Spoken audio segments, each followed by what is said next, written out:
The storm had started before sunrise, burying our mountain community under snow. By morning, I knew every minute mattered if we wanted the roads passable. I had been maintaining these roads for years, and I knew exactly how much pressure the surface could handle. That morning, I started my normal route like always. I saw Karen standing in the middle of the road before I even finished the first pass. She pointed at my blade like I had personally offended her driveway. "You're ruining our road," Karen shouted over the storm. I looked at the road, then at her, wondering what exactly she thought I was doing wrong.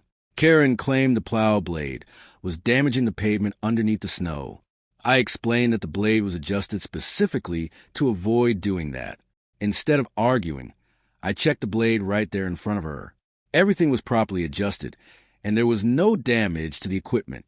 Later that afternoon, the HOA sent me a formal notice demanding that I stop using the plow. Their reason was simple. They believed my plowing method was ruining the road. I wasn't interested in fighting with anyone, so I decided to follow their instructions exactly and let them see what happened without my plow. I parked the plow exactly where it belonged and shut the engine off. For the first time that winter, I wasn't going to clear the road. By evening, the storm had doubled down. Without regular clearing, the road was disappearing underneath layer after layer of snow. Soon, residents started noticing that the road was becoming harder to use.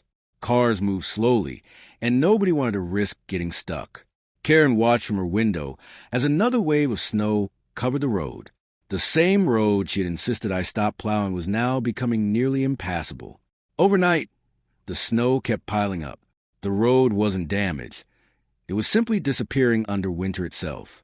Residents began calling the HOA office, asking when the road would be cleared. For the first time, the board had to discuss the consequences of its own decision. The board reviewed the road conditions and realized how quickly the storm had overwhelmed the neighborhood. Their biggest problem was finding someone equipped to clear it. My plow was still sitting exactly where I had parked it. I wasn't celebrating anyone's problems. I was simply following the HOA's instructions. The next morning, Karen came back to my property. This time, she wasn't pointing or shouting. Karen admitted the road situation had become much worse than expected. She asked whether I could help get the neighborhood moving again. I explained that the equipment had been adjusted properly from the beginning.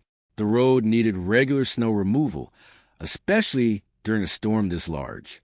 The board agreed to review the snow removal policy instead of blaming the equipment. They finally focused on the actual problem, keeping the road safely usable. With a new agreement in place, I climbed back into the cab. The engine came alive, and the machine was ready to work. The first pass was slow because the snow had become incredibly deep, but with each run, more of the road appeared underneath. Within hours, the road began looking like a road again. Residents could finally see pavement where there had only been snow. People started waving as I passed their houses. It wasn't about winning an argument anymore. It was about getting the community safely connected again. Karen stood quietly watching the road open back up. The results spoke more clearly than any argument could have.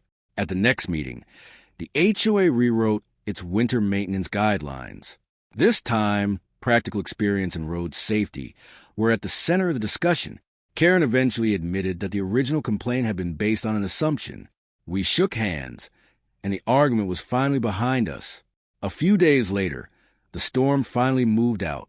The neighborhood was covered in snow, but the roads were open and safe. I never wanted to fight with the HOA. I just wanted to do the job I knew how to do and keep the roads usable. Sometimes the best way to prove your point isn't to argue, it's to let the results speak for themselves. If you enjoyed this HOA story, subscribe, and tell me, where are you watching from?